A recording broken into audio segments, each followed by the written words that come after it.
Darah yang mengalir dalam tubuh kita ni hendaklah kita sucikan dengan pengabdian kepada Allah Ta'ala serta kesetiaan pada tanah pertiwi. Kita kalah jika kita berpecah.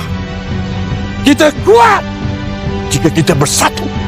Orang Melayu takkan kekal mulia dengan adat, kesultanan dan budaya semata-mata, tapi kita akan kekal mulia kerana akidah jika berpegang teguh dengan Islam.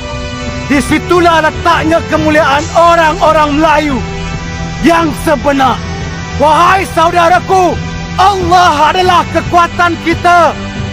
Untuk mencari kekuatan, carilah Allah. Allahu Akbar. Allahu Akbar. Allahu Akbar. Allahu Akbar. Asyhadu an la ilaha illallah.